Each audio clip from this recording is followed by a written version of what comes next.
ఏదైనా చిన్న ఇష్యూ జరిగిందనుకో, పోన్లేరా ఆడపిల్ల కదా అంటారు. అక్కడ తప్పు జరిగినా, రైట్ జరిగినా అమ్మాయి పాయింట్ ఆఫ్ వ్యూలో నుంచి సరే ఆడపిల్ల కదా అనే ఒక కన్సర్న్ క్రియేట్ అయిపోద్ది. కానీ మొగోడు ఒక చిన్న తప్పు చేసినా, ఒక చిన్న తేడా జరిగినా, అసలు తేడా కూడా కాదు, ఆడి మీద చిన్న రూమర్ క్రియేట్ అయినా సరే ఆడిని గొడ్లిప్పేసి నడి రోడ్డు మీద నుంచోబెట్టేసి నానా యాగి చేసేస్తారు. సమానత్వం ఉండాలి కదా. ఇప్పుడు అందరూ సమానత్వమే కోరుకుంటున్నారు కదా, అటు ఆడోళ్ళైనా ఇంకొకళ్ళైనా. మరి అలాంటప్పుడు మగోడు మాత్రమే దిగజారిపోవడానికి రీజన్స్ ఏంటి అని నేను వెతికినప్పుడు బేసిక్గా మగోడు త్వరగా లొంగిపోతాడు. ఆడవాళ్ళు చాలా త్వరగా ఎవరికి లొంగరు, ఎవరికి అట్రాక్ట్ అవ్వరు, ఎవరి వెంట పడరు. ఎందుకు చెప్తున్నా అంటే ప్రేమ విషయంలో కానీ, పెళ్లి విషయంలో కానీ, రిలేషన్ విషయంలో కానీ ఫస్ట్ చొల్లు కాచుకుంటూ తిరిగేది మొగేదవే. దానివల్ల ఈ లోకులన్నీ మూటగట్టుకొని చివరికి రోడ్డు మీద లోకుగా మిగిలిపోయిన ఉన్నాడంటే ఆడి మొగోడే. ఇంత సివియర్గా, ఇంత హార్ష్గా ఎందుకు చెప్తున్నానంటే ఈరోజు మెన్స్ డే అని చాలామంది మా మొగేదవులకు కూడా తెలీదు. అదే ఉమెన్స్ డే అమ్మండి, కనిపించిన ప్రతి ఆడాల గురించి అపురూపమైనదమ్మ ఆడజన్మ అని చెప్పి మాయాదోలే స్టేటస్ పెడతారు. తప్పు కాదు, అది మన కల్చరు, ఆడోళ్ళని మనం గొప్పగా చూడాలి. కానీ మీ పరిస్థితి ఏంట్రా? 20 సంవత్సరాలు ముడ్డి కిందకు వచ్చినప్పటి నుంచి మొదలుపెట్టి చచ్చేదాకా బతుకుబండి లాగుతాం కదా, ఎక్కడ చిన్న గ్యాప్ కూడా ఉండదు కదా. మనం ఎన్ని పీకుతున్నా సరే వీడు ఏం చేయట్లేదు, పక్కోడు చూడు కారు కొన్నాడు, ఎదురింటోడు చూడు అపార్ట్మెంట్ కొన్నాడు, వెనకాలోడు చూడు స్థలం కొన్నాడు, లెఫ్ట్ సైడోడు చూడు అదేదో కొన్నాడు అని చెప్పి ఆడితోని ఈడితోని నిన్ను పోల్చి పొరపాటున ఒక నెల 2 నెలలు నువ్వు కానీ సంపద సృష్టించలేకపోతే, అంటే సంపాదించలేకపోతే అక్కడి నుంచి నిన్ను అనరాని మాటలు అనమాట. దీనికి పనిచేయడు, చేతకానోడు, ఆడింగోడు, అది ఇది మనోజు మాట్లాడు మొత్తం ఏం మేకదని చెప్పి తెలుగు, ఇంగ్లీషు, హిందీ మొత్తం అన్ని భాషలో కలిపి నానా మాటలు అనేసి అప్పుడు దాకా నువ్వు పోషించిన పోషణ కానీ, అప్పుడు దాకా నువ్వు మోసిన బరువులు కానీ ఏమీ గుర్తు రాకుండా నిన్ను ఏకతో పాటు తీసి పక్కన పడేస్తారు. అంత వర్స్ట్ సిచ్యువేషన్లో మగజాతి ఉంది.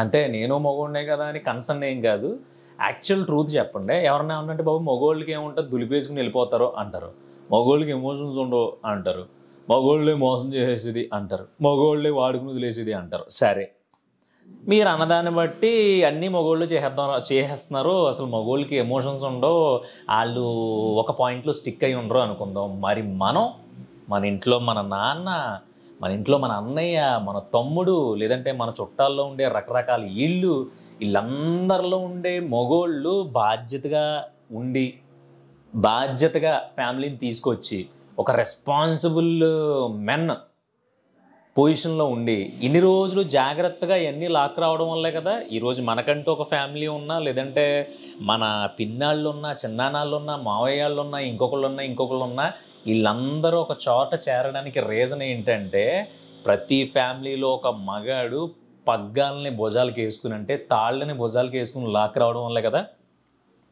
పొరపాటుని ఎవరైనా ఆఫీసుల్లో, లేదంటే స్కూల్లో, కాలేజీలో ఎక్కడైనా అరే ఈరోజు మెన్స్ డేరా, మగోళ్ళు నిజంగా ప్రతి ఫ్యామిలీకి చాలా ఇంపార్టెంట్, పాపం వాళ్ళు ఎన్ని తలపోట్లు ఉన్నా సరే నెల సంపాదించాలి, వాడికి ఎన్ని కష్టాలు ఉన్నా సరే ఇంటికి వచ్చినప్పటికీ నవ్వాలి, ఆఫీస్లో ఎవడ మొహం మీద ఉమ్మూసినా సరే తుడిచేసుకుని వచ్చి ఇంక్రిమెంట్ కోసం ఆడు కాళ్ళు పట్టుకోవాలి. ఆడు ఎన్నో ఊహించుకున్నా చివరికి బాధ్యతలు వచ్చేసరికి అవన్నీ గాలి కుదిలేసి ఆడికి ఇష్టం లేని బాధ్యతలన్నీ పాకెట్లలో వేసుకుని ఆ పాకెట్ని 2 చేతులతో భద్రంగా పట్టుకుని మా నాన్న ఇచ్చిన వారసత్వం, లేదంటే నన్ను నమ్ముకుని ఒక అమ్మాయి వచ్చింది, నేను నడు రోడ్డు మీద వదిలేయకూడదు, నా పిల్లలు పుట్టారు, రేపొద్దున్న నేను పెరిగి నేను ఎలా అయితే నా ఆశలను కోల్పోయానో అలా వాళ్ళు కోల్పోకూడదు, వాళ్ళకి ఒక మంచి లైఫ్ ఇవ్వాలి, ఇలాంటి 1,00,000 థాట్స్, ఆడికి సంబంధం లేని రిలేషన్స్, ఆడికి సంబంధం లేని తలపోట్లన్నీ నెత్తి మీద వేసుకుని ఒక పక్కన జుట్టు ఊడిపోతున్నా సరే ఆడు కనీసం ఆడి బాడీకి తగ్గట్టుగా ఎక్సర్సైజ్ చేసుకోవడానికి 1 గంట టైం దొరకపోయినా సరే ఇంకా కుటుంబం గురించి పోరాడేవాళ్ళు ఎంతమంది లేరు మీరు చెప్పండి. మీ సందులో ఉన్న మగోళ్ళందరూ చెడ్డోళ్ళేనా? మీ ఊళ్ళో ఉన్న 100 మంది మగోళ్ళలో 90% మంది చెడ్డోళ్ళేనా? కాదు కదా, ఎక్కడో ఎవడో ఒకడు ఉంటాడు. అది ఆడోళ్ళలోనే ఉంటారు, మగోళ్ళలోనే ఉంటారు. కాకపోతే ఏంటంటే మగోడు అనేటప్పటికీ ఆయన టక్కమని ఏదన్నా అనేయచ్చు. ఆయన పెద్దగా పట్టించుకోవాల్సిన అవసరంలా, ఎందుకంటే ఆడికి దులిపేసుకుని వెళ్ళిపోతాడు కదా.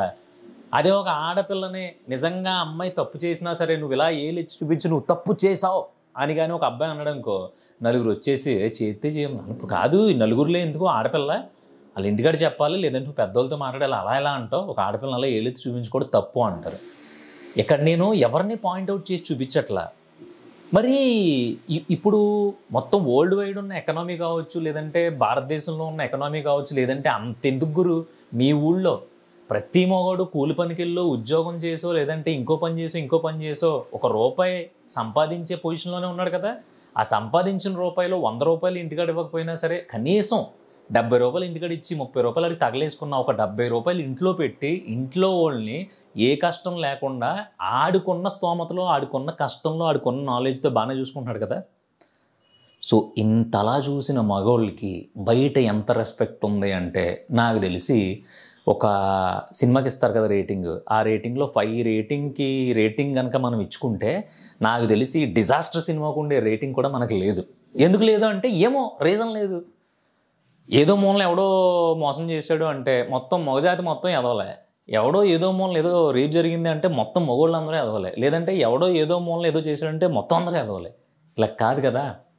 మా నాన్న, మీ నాన్న, మీ అన్నయ్య, మీ తమ్ముడు, మీ పెదనాన్న, లేదంటే ఇంకొకళ్ళు వీళ్ళందరూ కూడా బాధ్యతగా వాళ్ళ డ్రీమ్స్ అన్నీ వదిలేసుకుని ఇంత సెటిల్డ్గా వాళ్ళంతా కుచించుకుపోయి ప్యాక్ అయిపోయి వాళ్ళ లోపల చాలా భావోద్వేగాలు ఉన్న మనస్ఫూర్తిగా ఏడవలేక, మనస్ఫూర్తిగా వాళ్ళకు ఉండే బాధలు ఇంట్లో చెప్పుకుంటే ఇంట్లో ఎక్కడ భయపడిపోతారేమో అనే టెన్షన్తో అన్నీ వాళ్ళల్లో దాచేసుకుని కుమిలి బ్రతికే జీవి ఏదన్నా ఉందంటే అది మగజీవే. అందుకే మీరు రేషియో చూసుకోండి, ఆడవాళ్ళకి హార్ట్ అటాక్లు వచ్చినట్టు మనం చాలా రేరుగా వింటాం, చాలా రేరుగా. కానీ మగవాళ్ళలో రోజుడిసి రోజు గంటకొకడు అరగంటకొకడు హార్ట్ అటాక్లు వచ్చిపోతున్నారు. ఎందుకంటే ఒక పౌరుషం ఏడుస్తుంది మాకు. అదేంటంటే అయ్య బాబు నాకు ఆఫీస్లో కష్టాలు ఎక్కువైపోయినాయి, నేను చేయలేకపోతున్నాను, ఇంటికి వచ్చి ఏడలేడాడు. ఏడిస్తే పాప మాడు ఏమనుకున్నాడు, ఇప్పుడు ఇంటికాడ ఏడిస్తే ఇంట్లో వాళ్ళందరూ భయపడిపోతారు, నీ అమ్మ ఇప్పుడు మన పరుగు పోద్ది అనేది ఒకటే అయితే వీళ్ళని భయపెట్టడం ఎందుకు, ఆ పడిదేదో మనమే పడదాం, ఇంకోటి ఏదన్నా చేద్దాం అని అది ఆలోచించాలి. వచ్చే నెల పిల్లడు ఫీజు కట్టాలి, లేదంటే వాళ్ళ నాన్న అమ్మ ముసలోళ్ళు అయిపోతూ ఉంటారు, వీడికి పెళ్ళి అయిపోయింది, ఈ పెళ్లి బాధ్యత ఈడి బాధ్యతతో పాటు రేపు పొద్దున్న అమ్మ బాబుల బాధ్యత కూడా మీద వేసుకోవాలి. వాళ్ళకి ఏమన్నా మెడికల్ ఖర్చు అయితే ₹1,00,000 ఖర్చు అయితే మళ్ళీ ఒక సంవత్సరం వెనక్కి వెళ్ళిపోతూ ఉంటాడు. ఇవన్నీ కాకుండా వీడికి ఒక కళ ఉంటుంది, అదేంటి ఏదో సినిమా తీసేయాలని, లేకపోతే ఏదో బిజినెస్ చేసేయాలని, లేకపోతే ఏదన్నా మంచి కొత్తగా ఆర్గానిక్ వ్యవసాయం చేసేయాలని, ఇలా రకరకాల థాట్స్ ఉంటాయి. ఈ థాట్స్ అన్నీ చచ్చిపోయి చంపేసుకుని ఇప్పుడు ప్రజెంట్ గడవాలి కాబట్టి ఈ సంవత్సరం కష్టపడి ఇదంతా మనం గట్టెక్కిచ్చేసిన తర్వాత మళ్ళీ నాకు ఇష్టమైన లైఫ్లోకి వెళ్దామని నిర్ణయించుకుని ఇలా వెళ్తూ ఆడి ఇష్టాలన్నీ నిజంగానే ఆడికి తెలియకుండానే మర్చిపోయి చచ్చిపోయేవాడు ఎవడన్నా ఉన్నాడంటే అది మగోడు మాత్రమే. ఇంత గుచ్చి ఇంత హార్ష్గా ఇంత కఠినంగా చెప్పడానికి రీజన్ ఏంటంటే ఈరోజు మెన్స్ డే. చెప్తున్నాను కదా, మా మగవాళ్ళకు కూడా గుర్తుండదు మనకంటూ ఒక దినం ఉందని. వీళ్ళకి మిగతా దినాలన్నీ గుర్తుంటాయని కానీ మన దినం ఏంటో గుర్తుండదు. అందుకని అలా జెన్యూన్గా కష్టపడి వాళ్ళ ఆశలను వదిలేసుకుని వాళ్ళ కోరికలను చంపేసుకుని అందరి ముందు హుందాగా తిరుగుతూ లోపల కుమిలి ఏడుస్తూ బ్రతుకుతున్న మగజాతి ఆనిముత్యాలందరికీ హ్యాపీ మెన్స్ డే. ఎక్కడితో అయిపోలేదు, నిజంగానే మనలాంటి మగజాతి ఆనిముత్యాలు ప్రతి ఒక్కళ్ళకి ఈ వీడియో వెళ్ళాలి. ఎందుకంటే వాళ్ళ గురించి చాలా తక్కువ మంది మాట్లాడతారు. కాబట్టి వీడియోని షేర్ చేయడం మర్చిపోకు. అన్నిటికంటే ఇంపార్టెంట్ లైక్ కొట్టు, చాలామంది చూస్తారు ఈ వీడియోని.